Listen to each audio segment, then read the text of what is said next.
진격해 오고 또 우리 장갑차를 향해서 날려서 3, 40m를 던져서 해치에 정확하게 던지는 이런 솜씨와 기술과 능력.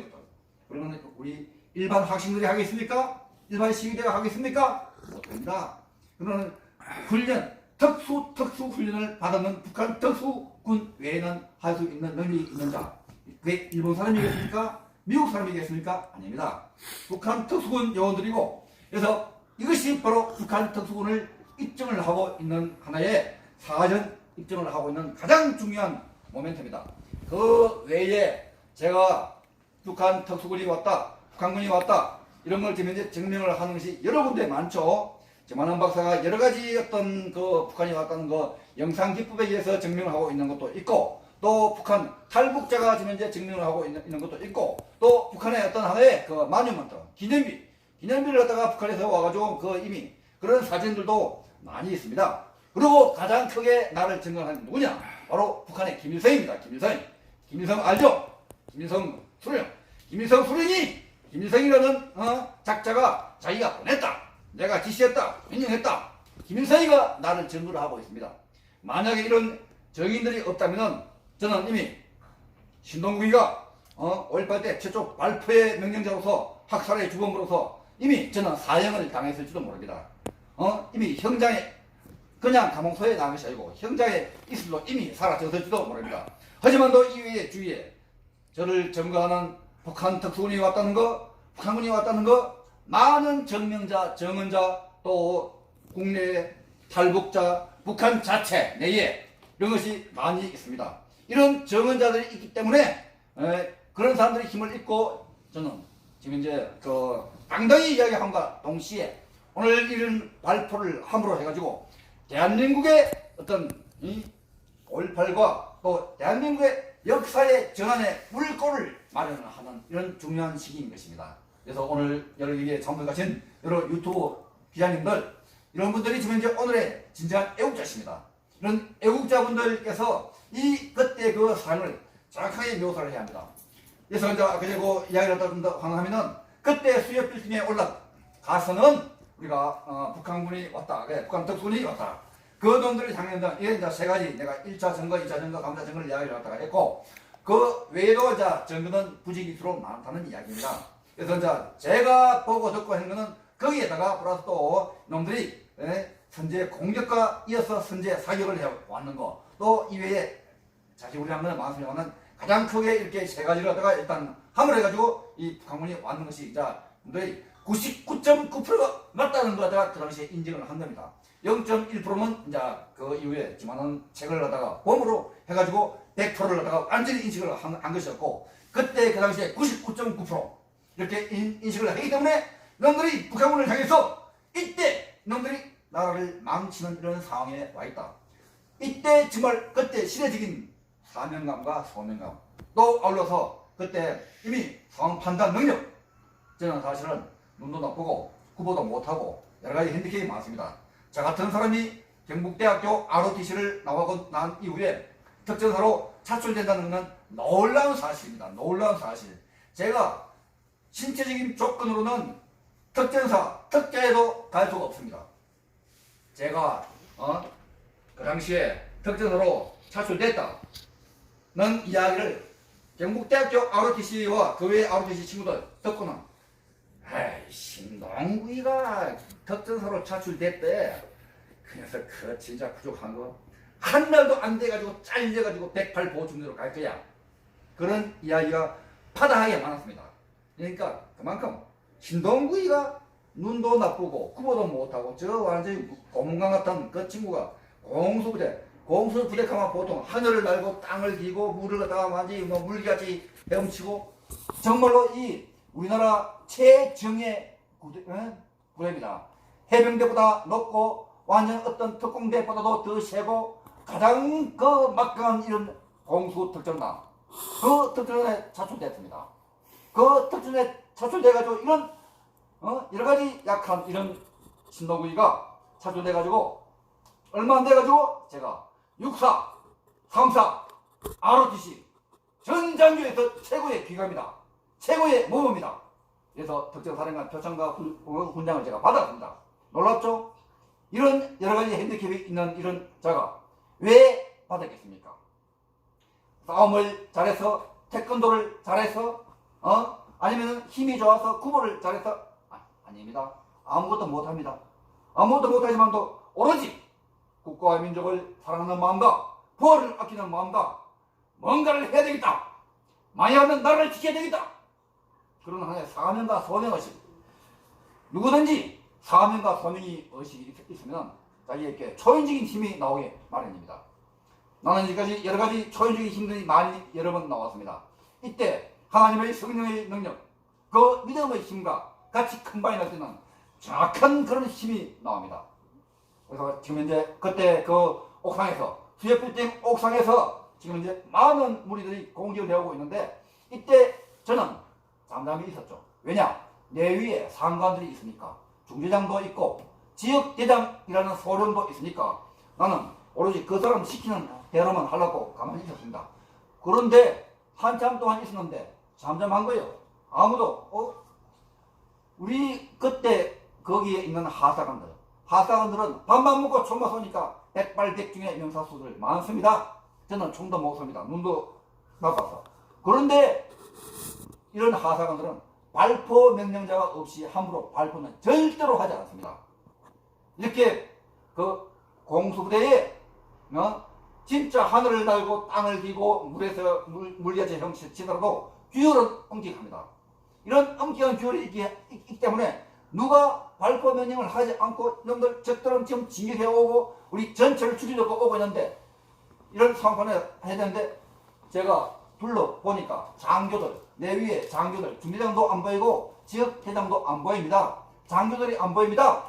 하사관들은 발포를 하기 위해서 준비를 하고 있는데 장교들 위에, 우리 내 위에 상사들이 안 보입니다. 그런과 동시에 저는 그 당시에 이미 이때는 상황 판단에 의해서 사격을 해야 되는데 왜 어디로 갔을까? 이런 생각을 하는 그 순간에 성령의 메시지가 나온 것입니다. 성령의 메시지. 뭐냐? 너가 나서라! 너가 나서라! 나서야 한다! 즉각적으로 나서라!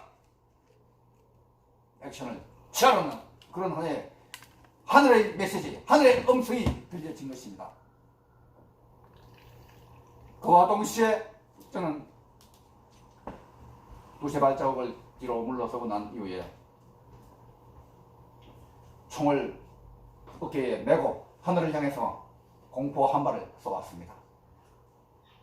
그 공포로 인해서, 그 한 발의 공포로 인해서 하사관들, 사령들 전체가 이것이 발포 명령인 걸로 생각을 하고, 이 발포 명령에 의해서 그때부터 전체가 산발적으로 집중적으로 적들을 향해서 가장 앞에 있는 사람들이 향해서 저 밑에 저쪽으로 마음대로 쏘는 게 아니고 우리가 소대 앞에 최선두에서 앞장선 무리들, 그 북한 특수군 요원들입니다.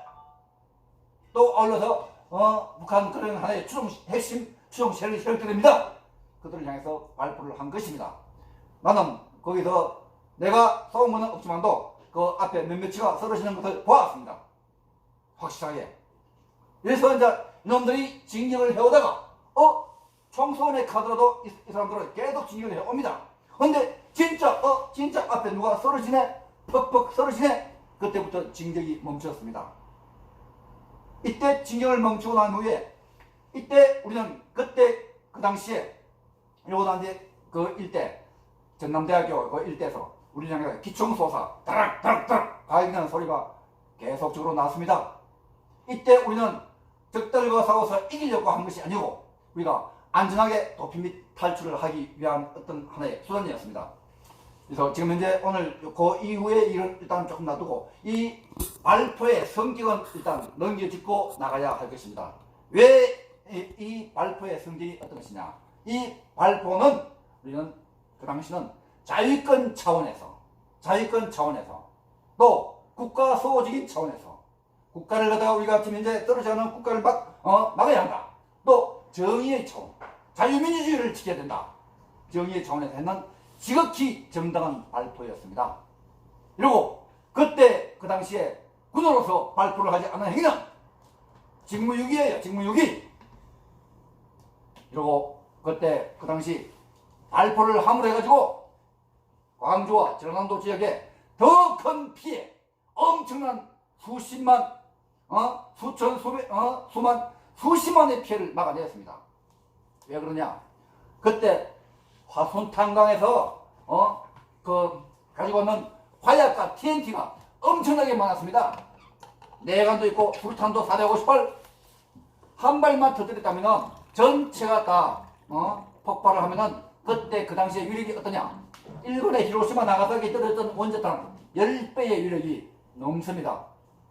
그러면은 광주와 전라도 일대는 그 순간의 터짐과 동시에 잿더미로 바뀝니다. 전체가 다 죽고 맙니다. 군도 죽고 일반 사람도 다 죽고 맙니다. 다 잿더미로 바뀝니다. 나라는 망합니다. 그런 걸 우리가 이걸 함으로해가지고 막아내는 계기가 되었다. 엄청난 이런 하나의 의미가 있고 자유민주주의를 갖다 지키는 하나의 중요한 계기가 되었던 이런 이야기입니다. 그래서 이런 이야기와 또 그 외 추가적인 이야기를 갖다가 MBC에서 2시간 동안 인터뷰하면서 이런 사항들 또 그 앞에 출발하게 되었던 동기, 계기, 상황 또 올팔의 어떤 상황들 전체를 이야기했던 내용들이 이 한 권의 책 속에 녹취록 속에 거의 다 모든 내용이 커버되어 있습니다. 그리고 이 MBC에서 이야기했는 거. 그래서 지금 이제 MBC는 지금 이제 어제 제가 언론중재위원회에서 심리를 하고 왔습니다. 언론중재위원회에서 처음으로 MBC에서 직원 부장 1명과 변호사 1명이 나왔고 심리는 우리가 심리중재위원은 5명이었습니다. 5명이 나오고 저 이렇게 나와가지고 어제 심리를 했는데 그래서 제가 심리를 이렇게 하기 위해서 이렇게 여러 가지를 이야기했는데 MBC에서는 정말 얼토당도 않는 이야기 자기 나름대로 어떤 그 정해진 하나의 루틴한 어떤 이야기 그거 밖에는 이야기를 못합니다. 또 변호사도 아무 말도 못합니다. 그리고 중재부장은 좀 약간 판단이 조금 좀 뭔가 아쉬웠어요. 근데 여자 변호사 한 분이 이거 MBC를 질타했습니다. 너는 이 역사적인 진실을 떠나서 신동국 중위가 그 당시에 MBC에서 발언하는 내용을 허위로 내는 거 그거는 잘못된 것이 아니냐 질타를 했습니다. MBC에서는 어벙벙하면서 말도 못했습니다. 그러면서 뭐 자꾸 이렇게 엉뚱한 항변을 했습니다. 그래서 앞으로 이것이 지금 이제 MBC의 문제가 지금 서부 검찰 측에 지금 이제 송치가 되었고 서부 검찰 측에서 지금 마포경찰서로 지금 이제 송치가 되어서 지금 고소 형태로 지금 이제 나와 있습니다. 그래서 이 MBC를 갖다가 언론중재위원회 할 적에는 수정방송과 더불어서 손해배상 청구를 갖다가 한 겁니다. 예, 수정방송은 이런 그 당시에 왜곡되게 했는 이런 사항들이 조목조목 이야기한다 하면 시간이 너무 많이 나가니까 다들 이야기 못하고 아까 이야기한 거가 핵심적인 거 몇 가지만 이야기했고 또 기타 이외에도 여러 가지 이야기가 하면은 이런 책을 읽든지 아니면은 요 안에도 여러 가지 몇 가지가 나오니까 지금 현재 이런 하나의 전단지를 만들었습니다. 이 MBC 왜곡 선동의 앞자리 MBC를 고소한다. MBC 최성호 사장은 PD수첩 광주가 분노한 이후에 왜곡 선동 살인 방송에 대해 공개 사과하고 PD수첩을 즉시 폐지하고 관련 PD를 즉각 구속 수사하라. 5.18 역사 왜곡 진상대책 국민연합 이렇게 해가지고 저희 이렇게 전단지를 만들었고 또 여기에 왜곡 선동의 앞자리 MBC를 고소한다 이런 내용의 시리를 갖다가 이렇게 써가지고 MBC 앞에서 저와 또 왕영건 특전사 출신 친구와 또 김관식 또 우리 전라도 장성에서 나오신 전라도 분 친구와 함께 이렇게 MBC 앞에서 시위를 했고 이어서 그 다음날에 국회에 가가지고 시위를 했고 또 그 다음날에 서울시청 앞에 의회 앞에서 이런 것을 갖다가 우리가 선포를 한 것입니다. 그래서 오늘 이렇게 하는 이런 이유도 이런 MBC의 악행, MBC의 만행, 이 MBC의 만행을 우리 전국적으로 알려야 되겠다. 또 우리 전국뿐만이 아니고 해외 디아스포라에도 알려야겠다. 지금 이거는 이 MBC와의 싸움은 MBC만의 싸움이 아닙니다. 이 지금 이제 좌익, 지금 이제 올바르게 보도를 하지 않는 공영방송 전체, SBS, JTBC, 또 KBS도 마찬가지입니다. 이런 연합뉴스도 마찬가지입니다. 이런 지금 언론들이 하나같이 지금 좌편향으로 흘러나오고 있고, 문재인 정권에서 가지고 이 사람들이 어떻게 지금 이제 할 줄 모르고 있습니다. 이렇게 지금 이런 상황을 갖다 우리가 올바르게 지금 이제 언론이 똑바로 서도록 하는 하나의 촉진제 역할을 해야 합니다. 지금 저는 이렇게 5.18 최초 발포 명령은 내가 있다 하는 이런 책도 썼지만도 지금 현재 이 시대적인 사명과 소명을 안고 저는 죽으면 죽으려 했던 각오로서 이런 걸 갖다가 하나의 알리는 메신저입니다. 또 메신저 역할을 함과 동시에 나라의 암덩어리를 없애야 된다. 나라의 암덩어리가 뭐냐? 이 5.18의 3대 의혹 아십니까? 3대 의혹이라고 하면은 지금 현재 3대 의혹이 뭐냐? 5.18의 3대 의혹이 뭐냐? 5.18 때 북한군이 왔느냐 안 왔느냐 하는 그 의혹과 이 5.18이 과연 민주화 운동이냐 아니냐 하는 그 의혹과 5.18 때 최초 발포 명령자가 누구냐 하는 그 의혹이 5.18의 3대 의혹입니다. 그 외에 뭐 헬기 타는 사건, 뭐 성추행 사건, 뭐 이런 사건들은 이런 3대 의혹을 갖다가 물타기 하려고 하기 위해서 문재인과 여러 사람들이 이런 걸 갖다가 엉뚱한 걸로 자꾸 현재 사람의 정신을 그때 그 당시에 특정사가 어떻게 성추행, 성폭행을 할 수가 있겠습니까? 지금 현재 국방부 장관 누굽니까? 정경도 아닙니까? 정경도 국방부 장관이 뭐 그 당시에 5.18 뭐 특전사와 성폭행, 성추행 해가지고 자기가 나서가지고 그거에 대해서 사과합니다. 국민한테. 엉뚱한 소리 하고 있는 겁니다. 국방부 장관 미쳤어요? 우리가 성추행 한 사람이 아무도 없는데 그저 앞에 나가지고 성추행 계속합니다.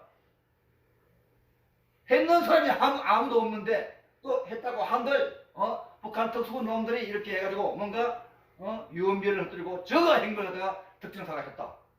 그렇게 해가지고 했는 걸 갖다가 국방부 장관이라는 각자가 이와 같이 이렇게 정확한 파악도 못하고 이렇게 했는 사람들 정말 안타깝습니다. 완전히 지금 이제 현 정부 주사파가 쥐고 있는 지금 이제 청와대의 신의 역할입니다. 지금 이제 이런 하나의 그 당시에 이런 하나의 그 아까 조금 전에 5.18의 3대 의혹 사람도 마찬가지입니다. 의혹도 많고 의심도 많고 하면은 사람이 뭐가 생깁니까? 암이 생깁니다. 그 암이 생기면은 우리가 암덩어리 우리에게 암덩어리가 생긴 건 우리가 암동 인지는 결과가 되고 있는 힘이 있어서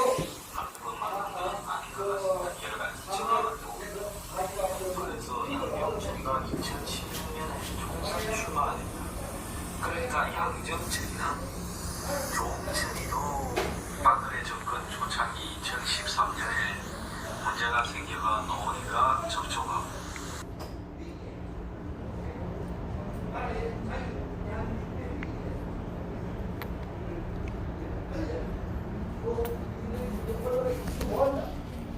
우리가 가마솥 때 뜨뜻한 있을 때 자기가 놀기 좋다고 놀다가 일정한 온도가 정하면 자기가 삼켜 죽는 줄도 모릅니다.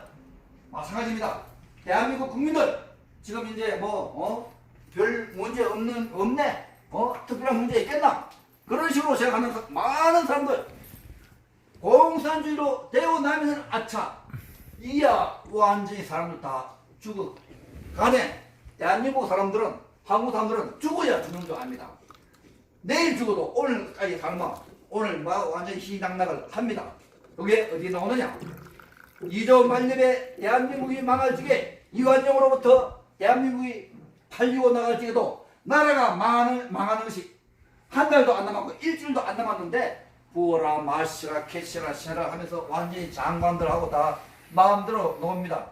나라가 곧 망하는데 온 국민이 다 도탄에 빠지고 이런 대로 내일 모레 망해도 이거 망할 때 망할 값이라도 오늘 또 이야기했죠.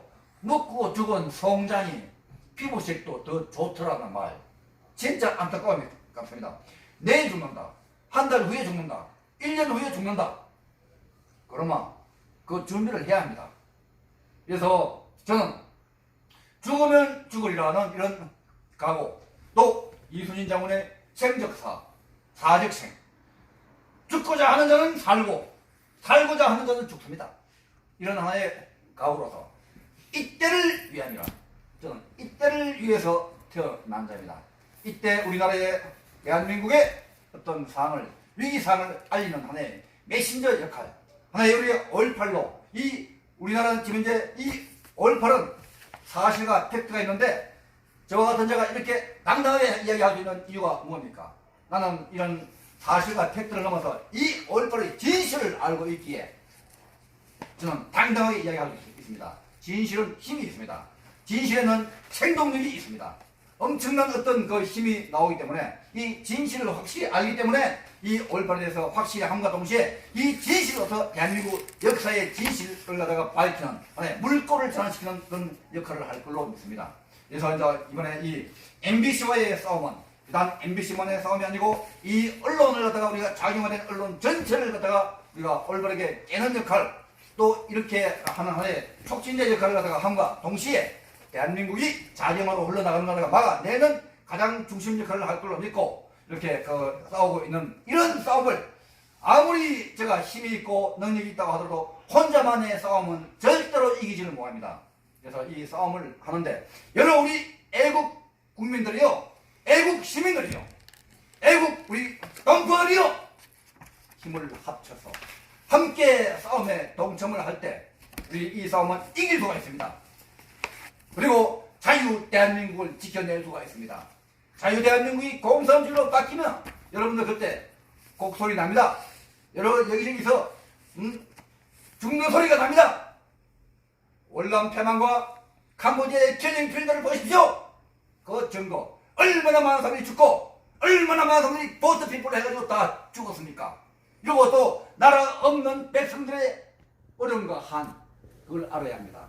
그래서 오늘 지금 우리가 이때 대한민국이라는 나라가 지금 이제 건전하게 아직도 건재하고 있는 이때 나라의 국가의 소중함을 알고 나라의 소중함을 알고 내 혼자만의 안위를 위해서 내 혼자만의 살기 위해서 노력하는 것이 아니라 국가와 민족과 더불어 살 적에 우리가 힘을 얻고 외국에 나가도 떳떳이 활동할 수 있지. 나라가 공산주의로 바뀌었다, 나라를 잃어버렸다 그러면 우리 외국 나가도 거지 취급밖에 못 받습니다. 거지 취급. 이런 여러분들이 거지 내지 또 정말로 이런 자유 없는 이런 암흑의 세계에서 살기를 원하십니까? 내가 오늘 이 진정한 언론, 진짜 이 언론, 이렇게 왜곡된 언론을 우리가 방치할 수 없습니다. 그래서 저는 이 MBC에 관해서 엄청나게 이런 하나의 언론에 대해서 이 MBC를 저는 명예훼손으로만 고발한다 하면, 고소한다 하면 저는 안 합니다. 명예훼손뿐만이 아니고 일반 우리 변호사들한테 내가 부탁을 하면은 명예훼손밖에는 이야기 못합니다.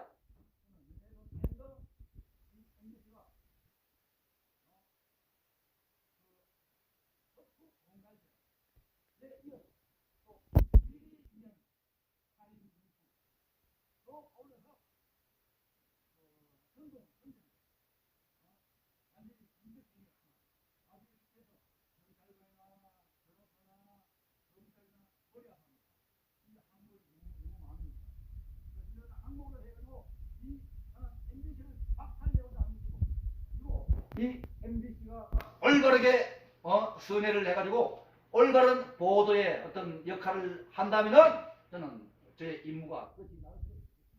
그리고 또 이 MBC와의 책임나는 싸움을 해야겠습니다. 이런 싸움에 제가 혼자만이 안 되니까 또 함께하는 이런 여러분들과 함께 할 수 있도록 이런 사람들을 오늘 시청하시는 분들은 이런 사람들을 여러 국민들, 여러 시민들한테 많이 전파를 해 주십시오. 이 전파를 하고 알리는 것이 여러분들의 중요한 애국입니다. 이 애국자가 대한민국에 많이 나오고 있습니다. 진정 자유 대한민국을 끊이지 않는 축구가 없이 영원히 살아날 걸로 믿습니다. 오늘의 기회를 연구해서 마치고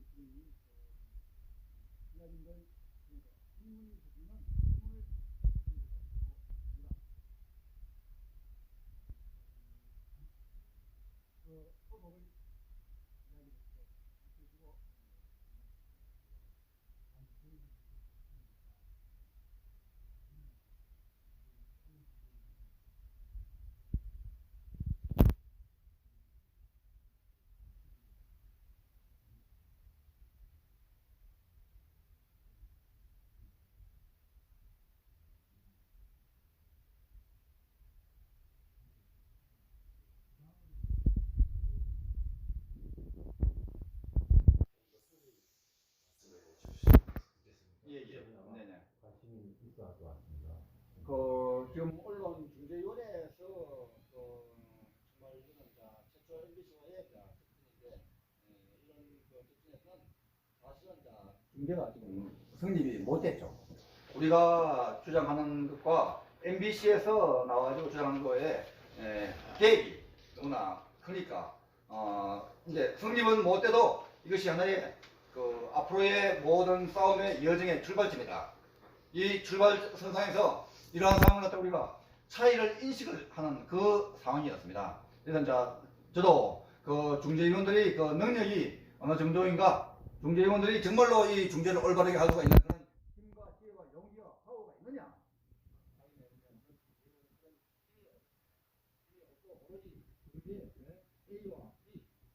A와 B고 예소자와 비예소자 사이에서 뭔가 서로 이제 스물할 때 내가 1억을 요구한다. 너는 5천만 줄게. 그러면 7,500만 하자. 이 정도는 하고 있는데 한쪽은 60억, 50억을 내놔라. 또 이 언론에 북한 특수군이 왔다는 걸 갖다가 분명히 공개 사과하고 그에 관련되는 담당 PD를 해임하고 뭐 조치를 취하라. 그런 식의 돼가지고 저거는 액션을 갖다가 아주 막 의협하기 어려웠다. 근데 이런 상황이었지만도 이런 거 갖다가 우리가 일단 언론 중재위원회에 오신 분들도 MBC가 잘못됐다는 이런 사항들을 인식을 하기 시작했습니다. 예, 저에 의해서. 그래서 그때 참석했던 변호사는 아무런 말도 못하고 사실은 변호사가 더 앞장서가지고 이야기를 해야 되는데 변호사는 완전 꿀먹인 붕어리와 같이 아무 말도 못하고 제가 이런 여러 가지를 조목조목 이야기를 하고 할 적에 그래서 MB 직원들은 저거가 정해진 어떤 정해 나는 루틴한 그런 이야기만 할 뿐이었고 언론 중재위에서 몇몇 변호사는 제 말이 맞다는 식으로의 이야기는 여러 차례 나오고 인식을 시켰는데 MBC는 뭐 조금 그에 대해 항변을 하려고 했습니다만은 근데 여기서 중재는 안 됐습니다만은 앞으로 저 2차, 3차로 해가지고 나아가는 이런 하나의 로드맵에서 우리가 유리한 고지에 서가지고 뭔가 나아갈 수 있는 이런 위치를 확보했지 않느냐 이런 생각을 하고 있습니다. 또 하나 질문인데요. 여기 보니까 녹취록이 2번 있네요. 네네. 2번 있는데 하나는 방송됐던 PD 수첩에 방송됐던 내용을 네네. 녹취한 것이고 네. 하나는 전체 같이 갔었던 네네. 왕영은 예. 선생님께서 촬영한 전체 녹취록이죠. 네네. 그게 상당한 증거가 될 것 같은데. 그렇죠. 예. 100%의 증거입니다. 예, 그렇습니다. 그것을 바탕으로 해서 법원에 문제 제기를 해서 지금 우리가 다 누구나 알고 있지 않습니까? 지금 그렇죠. 공영방송이나 종편들이 왜곡되고 편향된 방송을 하고 있는데 네네. 이제 경종을 울리는 좋은 네. 사례가 되기를 바랍니다. 예. 예. 마땅히 이렇게 해야 할 것입니다. 예. 네, 우리 여기 오늘 유튜브에 사장님들, 기자님들 함께 힘을 합쳐가지고 나가시고 이걸 갖다가 잘 잘 보도를 해 주십시오. 네. 그래가지고 온 시민과 온 국민들이 보고서 정말 나라가 또 여기에 지금 서울에서 우리나라의 서울이 정말 서울인데 이렇게 아름다운 서울이 계속적으로 지속돼야지 공산치하러 나가면은 진짜 살아남지를 못합니다. 다 같이. 그래서 우리가 이 자유 대한민국이 있을 적에 내 깃도 있고 또 내가 사는 맛이 있고 또 진짜 살 권리가 생기는데 자유가 없어지고 또 우리에게 모든 것이 사라지고 사유재산이 없어지고 하면은 우리는 공산주의 지하에 기대지와 같은 삶을 살 수밖에 없고 또 재산이 있는 사람들은 다 죽고 맙니다. 또 뭔가 실력이 있고 능력이 있는 사람들은 살아남지를 못합니다. 이런 걸 우리가 분명히 알고 우리가 인식을 해야 할 것입니다. 질문이 있는데 아, 예, 예. 팩터스 옆에인데요. 네, 아유, 예, 네. 저기 아까 말씀하시기를 발표를 해야 되는데 이런 상황이면 발표를 해야 되는데 사람들이 안 보였다 그러셨잖아요. 다음은 뭐요?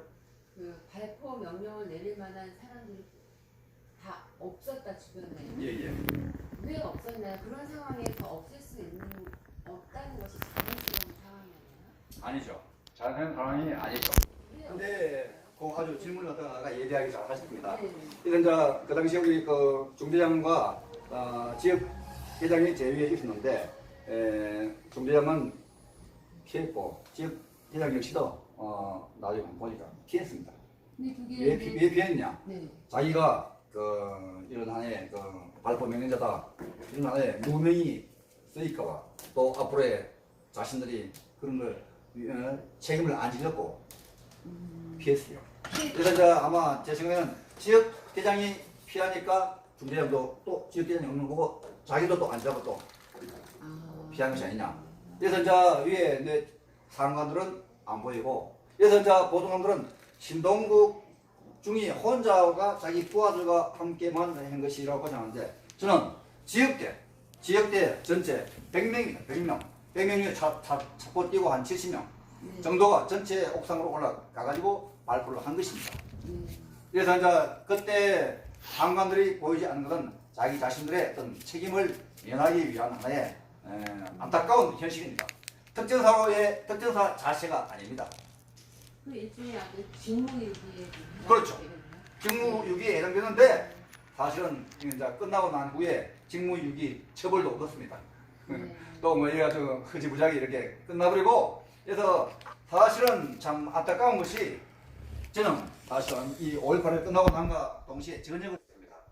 전역하기 전에 많은 장군들이고 뭐고 신동국이 참 진짜 잘한다 우수한다 말도 봐라 장기해라 장기하면 네 원하는데 어디든지 보내주고 이 진급은 다 보장해줄게 그런 이야기가 많았습니다. 하지만도 주위에 또 여쭤자 했던 이야기에서 하지 않았는데 그때 만약에 장기를 했더라면 저는 뭐 장군까지 진급을 안 했겠나 이런 생각하지만도 이런 5.18에 대해서 정확하게 이렇게 이야기를 하지는 못합니다. 왜냐? 그때 군에 장기를 한다든지 이런 사람들은 그때 그 당시에 5.18에 관해서 말하지 마라 묵비권 행사를 하라 그런 하명이 내려진 거예요. 그래서 또 5.18 하다가 확산시키지 말라 그러니까 아무리 짓는 개도 몇 년간 10년간 5년간 안 지게만 짓지를 못합니다. 지금 굉장히 중요한 말씀을 하셨는데 5.18에 대해서 항거하라라는 명령이 내려졌다고 하는데 누가 그런 명령을? 그거는 뭐 누가 했는지는 정확하게는 모르지만도 위에서부터 이렇게 그 위라는 것은 항구를 일종의 하라. 더 이상 5.18 그때 제가 알기로는 최규하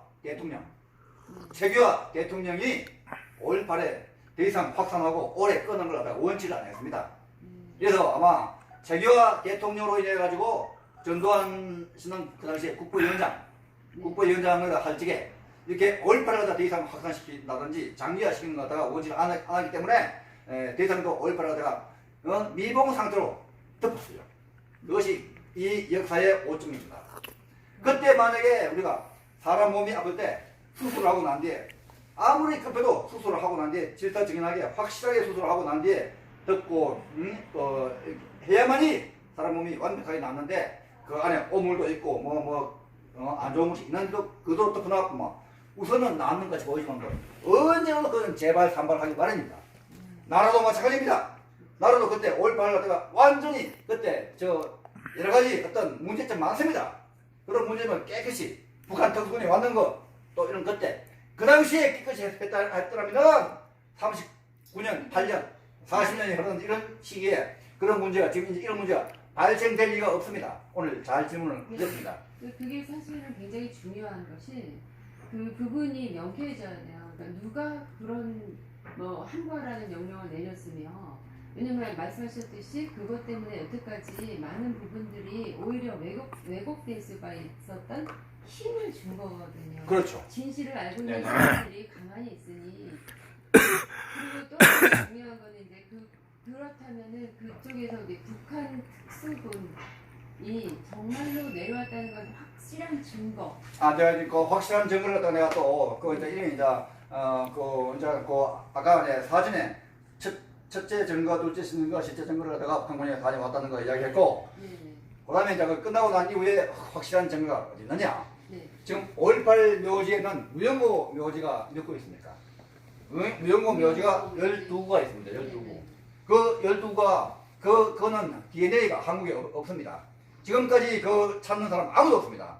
그 DNA 없는 무연고 묘지가 바로 그때 그 현장에서 죽은 12구의 북한 특수군 요원들입니다. 그걸 나는 분명히 이야기합니다. 그러니까 지금 현재 북한군의 그 시신의 증거, 옛날에 그 김문수 씨 네. 알아요? 지사님. 김문수 지사 옛날에 나하고 몇 번 만났습니다. 그 만나가서 내하고 말다툼하면서 5.18 때 간첩이나 뭐 자꾸 네가 말이야 뭐 북한군 뭐 있다 하는데 그 증거를 보여달라. 그래가지고 내가 이 12개의 증거 이것이 가장 확실한 증거다. 이걸 너가 이 이상의 증거가 어디 있느냐? 그 외의 증거 뭐 북한의 증거 뭐 김일성의 증거 엄청나게 많지만도 내가 보고 듣고 겪고 해가지고 나오는 바로 이기자 똑바로 아시오 이렇게 이야기하니까 그 사람들 이야기를 모였습니다. 그래서 이런 하나의 확실한 증거와 팩트와 진실이 있는 이런 상황을 갖다가 앞으로는 국민들이 인식을 하고 이걸 똑바르게 아시고 나갈지게 대한민국의 역사는 올바르게 나갑니다. 네. 근데 그 12구의 그 무연고 시체가 사실은 그 여태까지도 안 나타났으면은 뭐 북한 괴뢰군이겠지라고 하는 것은 사실 추측이에요. 이게 확실하게 확실한 증거라고 보기에는 조금 미흡한 점이. 저희는 왜 확실한 증거로 얘기하냐면은 네. 북한 특수군 요원들은 자기 시신들을 저거는 죽더라도 또 끌고 내고 나가는 것이 원칙이거든요. 네. 그때 우리는 그때 한꺼번에 죽어보니까 끌고 나갈 사람이 없는 거예요. 네. 이런 상황에서 좀 일부만 몇몇이만 살아나갔을지 몰라도 많은 사람들은 그 끌고 나가지 못했으니까 또 그 안에 섞여 있으니까 저쪽 사람인지 저 사람인지 몰라가지고 이렇게 했는 경우가 있는데 만약에 그 사람들이 대한민국 사람들이었으면 5.18에 희생된 사람들이 많은 보상을 받고 그럼요. 연구자까지 되고 돈도 준다는데 연구자가 안 나타났을 안 예정이에요. 나타난 거죠. 그거는 일리가 있죠. 그래서 이제 이런 사람들을 갖다가 우리가 정말로 확실한 증거를 있는 것 갖다가 누가 당당하게 이야기를 못한 이유가 뭐냐? 네. 자기가 그 현장에 없었으니까 확신을 가지고 이야기를 못하는 거예요. 네. 이거는 어느 누구도 지금 이제 위정자든지 누구든지 이 5.18에 대해서 확신적으로 이야기하는 사람은 지금 현재 국회의원이 누구 아무도 없습니다. 네. 그래서 지금 이제 그때 그 당시에 참전했던 사람들조차도 이야기를 못합니다. 왜냐? 자기가 숲 속에 나무를 보고 숲을 볼 줄 아는 사람이 있고 그 나무만 보는 사람도 있고 또 나무 안에 뭐 껍데기만 보는 사람도 있고 아무리 우리가 성경을 읽더라도 성경에 표면적인 것과 이면적인 것이 있는데 표면적인 것만 읽는 사람이 있고 그 안에 또 담겨진 그런 이면적인 내용을 알지게 그 진실을 아는 것입니다.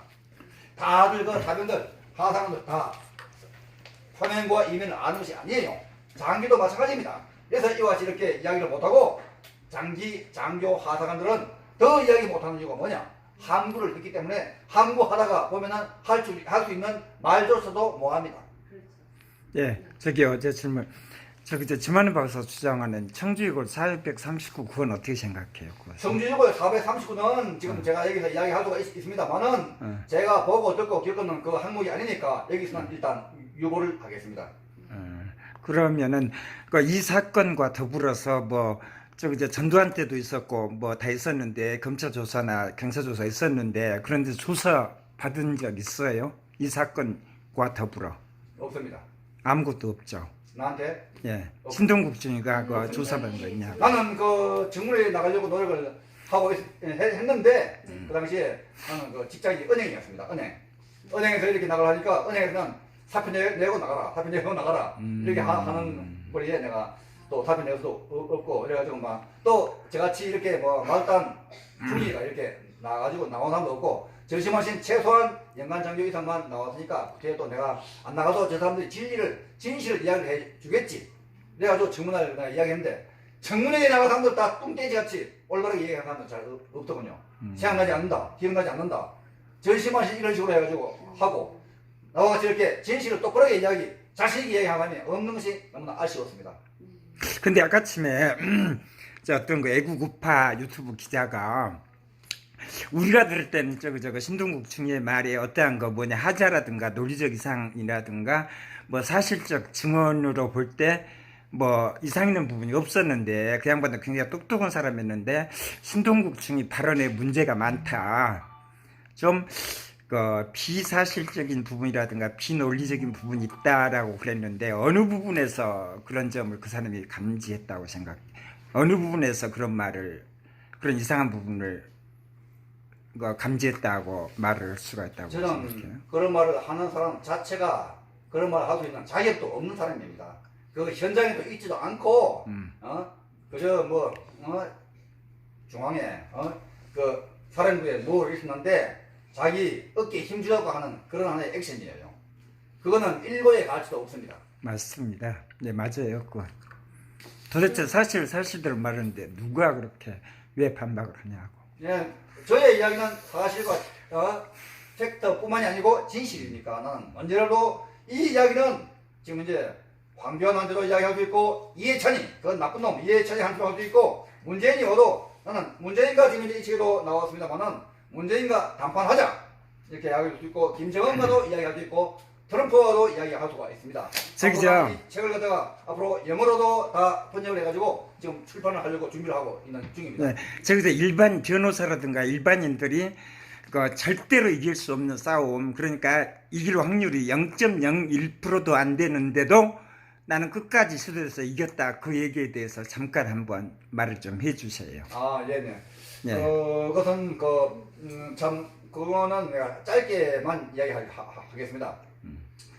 제가 은행에서 나오고 난 후에 뭐 신용정보에 이제 그 대구 경북 본부장을 하면서 7년간 마지막에 지금 현재 어디든지 다 밑에와 또 위에 아래와 합쳐가지고 잘 나가면은 그 씹는 사람, 모함하는 사람들이 있기 마련입니다. 예, 자 최고 우리 대한민국에서 실적이나 모든 것이 다 1등을 하면서 가장 잘 나가고 월급도 전체에서 최고의 월급을 제가 받았습니다. 그런데 씹는 사람에 의해서 저는 7년째에 마지막에 잘려 나왔습니다. 무단 해고됐습니다. 그래가지고 이거 갖다 해고되고 난 이후에 그 회사를 향해서 갑자기 잘려 나오니까 아무것도 없이 이렇게 했지만도 그 회사와의 싸움에서 처음에는 뭐 해고 복직 하는 거 그걸 하다가 안 되겠다. 내가 이것이 그때 못 받았던 돈, 그 인센티브 그런 거 서로 해가지고 싸워야겠다. 이렇게 싸웠는데 그때 서류고 자료고 아무것도 준비해오지 않은 상태에서 불과 한두 장 정도로 해가지고 여러 변호사들한테 찾아가지고 10명, 15명이 넘는 변호사를 찾아갔고 대구, 서울에 왔다리 갔다리 하면서 이야기하니까 다들 하나같이 이거 뭐 배추의 문서 이걸로 해가지고 변호사 싸워가지고 이길 확률 0.00001%도 없습니다. 이길 확률이 조금이라도 있어야 싸우지. 이거 아마 시간 낭비고 에너지 낭비고 모든 낭비니까 아예 이자 먹고 싸우지 포기하세요. 다들 그렇게 이야기한 걸로 해가지고 근데 저는 자신이 있는 거예요. 내가 확실하고 내가 확실한 그런 팩트와 진실이 있는데 내가 왜 싸움을 그만둬야 하느냐. 그래서 변호사 필요 없다. 나 혼자 싸운 거예요. 나 혼자 해가지고 이렇게 싸워서 제가 이 어려운 싸움에서 이렇게 싸우다가 보니까 주위에 협력자들이 나온 거예요. 협력자들. 지금 현재 이야기하면 그 사람들도 안 그렇다 이야기할지 몰라도 1심에서는 판사가 나의 협력자였습니다. 판사가 나의 협력자였고 변호사 10명보다 더 나은 판사 말 한마디 이거 판사 협력자 이거 판사가 협력자 가만 판사도 진짜 눈에 불을 켜고 이놈 나쁜 놈 하고 이렇게 나올 겁니다. 판사가 무슨 니한테 협력을 해주느냐. 근데 판사가 다의 협력을 해주는 게 아니고 판사 몇 마디 좋으니 그게 변호사 10명보다 좋은보다도 훨씬 더 큰 거예요. 그렇죠. 판사가 판단하는데 요렇게 하라 약간 요렇게 하는 거 그거에 의해서 저는 이긴 겁니다. 20에서는 판사 밑에 사무관이 나의 협력자였습니다. 사무관. 왜 사무관 협력하느냐. 사무관도 그때 그 당시에 내가 싸우는 모습 보니까 혼자서 막 싸우는데 분명히 저서는 대한민국 최고의 변호사로 해가지고 나를 갖다 공익을 해오니까 이거 신동국이가 못 이겨내겠지. 못 이겨. 분명히 못 이겼는데 지는 콧물 흘리면서 감기 들려가지고 혼자 싸우는 모습이 불쌍해가지고 이야기해준다 하면서 그렇게 나한테 이야기해주는 거예요. 그거도 해가지고 판사 밑에 사무관이 이야기를 하니까 그것도 정답입니다. 확실한 정답. 변호사 10명이 이야기하는 것보다도 그게 바로 하나님의 이게 성령의 딱 도움이었죠. 성령의 네. 힘이었습니다. 맞아.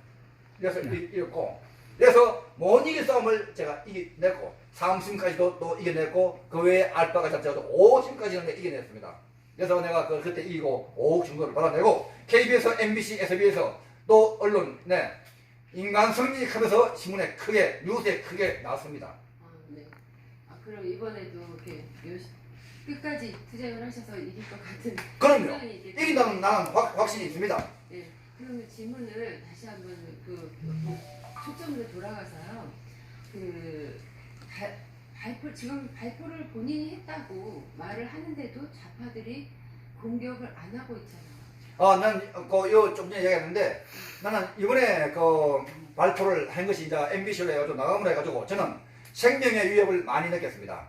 우리 집에 청부업자들이 살인 청부업자 아시죠? 네. 살인 청부업자들이 우리 내 있는데 집으로 와가지고 아파트를 갖다가 집에 문을 두드리고 이놈이 안에 숨어 있는 것이 분명하다. 혹시 경찰에 신고했을지도 모른다. 이런 여러 가지 정황을 이야기하면서 335로 2인조, 3인조 또 이런 걸로 해가지고 몇 차례나 침투를 해왔고 그래서 나는 참다 경찰 앞에 경찰에다가 신변 보호 요청을 한 것입니다. 지금 현재 이와 같이 내가 지금 찾는 시계가 뭔지 아십니까? 이 시계가 스마트워치입니다. 이 스마트워치 이거는 지금 현재 우리나라 경찰 상황실에 등록이 딱 되어 있습니다. 내가 이걸 지금 눌리면은 5분 내로 이 주위에 경찰관 15명 안팎이 몰아치면서 신동국을 보호하기 위해서 옵니다. 이런 상황을 내가 했고 집에는 CCTV도 지금 설치를 시켜놨습니다. 이러고 난 뒤에 지금 현재 안 오고 있는데 알고 보니까 명사님이 내가 MBC에 이런 외국 방송을 했는 걸로 나오니까 저놈들이 이제 오히려 이 신동국이가 저쪽에 협력자가 아니냐, 죽이지 말라 이런 나름대로 또 어떤 또 오답이 있을지 싶어요. 만약에 MBC에서 외국 방송을 안 하고 정식으로 보도했더라면 정말로 진정 죽음을 당했을지도 모르지 않느냐 이런 생각을 할 때가 있습니다. 네. 맞습니다. 그리고 그러면 이제 마지막으로 제가 저희 궁금한 건 아까 발표를 내야 되겠다고 하늘에서 막 성령의 메시지. 성령의 메시지가 들렸다 그랬잖아요. 근데 그렇게 느끼셨을 때는 그 상황이 너무나 위기라고 느끼셨기 때문인데 어떤 면에서 발표를 해야만 하는 상황이라고 생각을 하신 거예요? 지금 그 당시에 상황 판단으로 우리가 그때 제가 지금 군에서 처음에는 상황 판단이 느렸습니다. 시행도 좀 느리고 했지만도 특수전 훈련과 특정사 훈련과 수색 정찰 훈련과 해양침투 훈련 저 해양침투 훈련에 완전히 맥주병이 제가 물개가 되었습니다. 물개로서 인명구조원증도 취득을 했는 사람입니다. 그래서 물에서 여러분들 빠져가지고 후지거릴 때 내가 헤엄쳐가지고 들어가지고 건져낼 수 있는 이런 자격이 있는 라이센스가 있는 사람이에요. 이제 실제 그만큼 헤엄 잘 못 치지만도 이래도 이제 이런 라이센스를 취득을 했는 사람이에요. 그래서 이 정도로 그러니까 맥주병 같은 사람이 물개로 바뀌고 하늘을 점프를 어떻게 못하는 사람이 완전히 하늘을 갖다가 완전히 내 집같이 이렇게 날아다니면서 점프를 할 수가 있고 또 총은 눈 아프면은 금방 눈이 또 좋아질 수가 없잖아요. 그러니까 이런 그래서 상황 판단 능력이 어느 누구보다도 아팠습니다. 이런 상황에서 내가 여러 가지 이런 에피소드를 이야기하면 할 것이 많지만 그때 그 당시 상황에서는 발표를 하지 않으면 안 된다. 우리가 다 죽는다. 못 죽으면 당한다. 특정사 전체 1000명이 다 죽는다. 이런 판단이 온 거예요. 거기다가 나라를 지켜야 되겠다. 국가를 해야 되겠다. 이런 사람이 위기 상황에서 어떤 성령의 초인적인 어떤 메시지가 나옵니다. 결과적으로 이제 그것 때문에 오히려 간주로 진압할 수 있었다는 거는 얘기를 들었는데 그렇게 긴박한 상황이라고 느끼신 이유가 뭐냐고요? 긴박한 상황에서 이거 이제 적들이 장갑차로서 우리에게 공격을 해 온 거예요. 장갑차. 그러니까 지금 이제 장갑차로 공격해 오는데 그걸 갖다 민주화운동, 개나버리 민주화운동이니까 그거는 민주화운동. 이야기한 사람 자체부터가 엉터리입니다. 그 당시 그 장갑차를 몰고 오는 거를 여러 사람들이 본 거예요? 여러 사람들이 봤죠. 네. 수십 명, 수백 명이 다 봤죠. 네. 일단은 뭐 이거는 거의 확실하게 북한 사람들이 폭동이요, 이건 내란이요, 남침입니다. 이게 민주화운동, 택도 아닌 민주화운동입니다. 그래서 오늘 내가 3대 의혹이 뭐냐? 그 3대 의혹이 오늘 저의 이야기를 듣는 순간에 최초 발표 명령자는 저 신동국이요. 네. 북한 특수군이 왔느냐? 왔는 것이 100% 왔고, 민주화운동이냐? 개나발의 민주화운동. 폭동이요, 남침이고 내란입니다. 그걸 갖다가 어떻게 민주화운동이라고 이야기합니까? 택도 없는 이야기입니다. 이때 우리 왜 민주화운동이 아니라는 걸 갖다가 이야기를 상당히 못하느냐? 지금 민주유공자 6천명 다 싸그리 다 없애야 합니다. 이해찬, 주미애 서울시장 전심하신 엉터리 유공자입니다. 그런 놈 다 잡아 쫓아야 됩니다.